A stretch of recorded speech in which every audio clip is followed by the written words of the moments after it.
नमस्कार दोस्तों, आज हम एमए हिंदी फर्स्ट ईयर के लिए मध्ययुगीन काव्य संग्रह से रामचंद्रिका पाठ से कुछ पद लेकर आए हैं।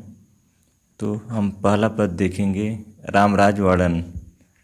तो पद है, अनंता सबय सर्वदा यशस जुक्ता, समुद्रावधि सप्त इति विर्मुक्ता, सदा वृक्ष फूले फले तत्र सोहें, जिन्हें अल्पाधिक कल्प साखी विमोह है। शब्दार्थ हो जाएगा, अनंता पृथ्वी, यशस जुक्ता अनाज से हरी भरी, समुद्रावधि समुद्र पर्यंत, सप्त इति 7 प्रकार की इतियाँ जिनसे खेती को हानि पहुँचती है, विमुक्ता मुक्त, तत्र वहाँ, अल्पाधि कम बुद्धि वाले, अल्पसाखी कल्प वृक्ष। तो प्रसंग हो जाएगा, प्रस्तुत छंद में रामराज की समृद्धि का वर्णन किया गया है और भाव देख लेते हैं। श्री राम के राज्य की समुद्र पर्यंत पृथ्वी 7 प्रकार की इतियों से मुक्त है तथा वह सदा धान्य से परिपूर्ण बनी रहती है। वहाँ के वृक्ष प्रत्येक ऋतु में फूले फले रहते हैं, जिन्हें देखकर कम बुद्धि वाले कल्प वृक्ष भी विमोहित हो गए हैं। भाव यह है कि राम के राज्य में वृक्षों को प्रत्येक ऋतु में फलता फूलता देखकर कल्प वृक्ष लज्जित होकर अपने को कम बुद्धि वाले मानते हैं। काव्य सौंदर्य, संस्कृत गर्भित शब्दावली का प्रयोग हुआ है।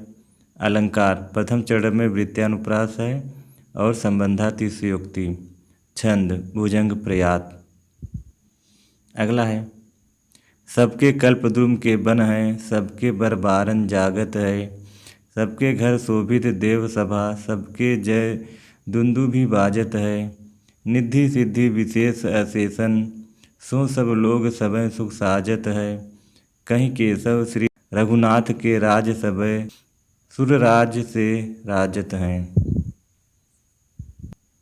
शब्दार्थ हो जाएगा, बर श्रेष्ठ, बारन हाथी,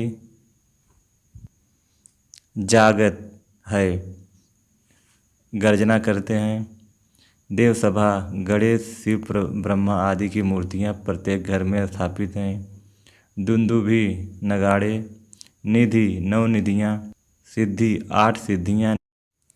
प्रसंग हो जाएगा, राम राज्य की श्री समृद्धि का वर्णन है। भाव देख लेते हैं। श्री राम के राज्य में निवास करने वाले सभी लोगों के बगीचे कल्प वृक्ष के तुल्य हैं।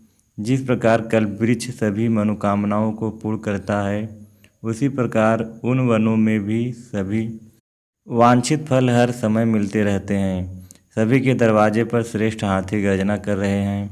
सब लोगों के घरों में गणेश शिव ब्रह्मा आदि देवताओं की मूर्तियां पूजनार्थ विराजी हुई हैं, जो स्वयं में एक देवसभा की झांकी प्रस्तुत कर रही हैं। सबके यहाँ विजय के नगाड़े बज रहे हैं। वहाँ के निवासी 9 निधियों और विशेष रूप से 8 सिद्धियों के सुखोपयोग कर रहे हैं। वहाँ के सभी लोग सुखी हैं, किसी को किसी प्रकार का कोई अभाव नहीं है। महाकवि केशवदास जी कहते हैं कि इस श्री राम के राज्य में सभी लोग देवराज इंद्र के समान शोभित हो रहे हैं। काव्य सौंदर्य, अलंकार, सुरराज से उपमा, संपूर्ण में उदात्त एवं अनुप्रास की छटा। छंद चंद्रकला।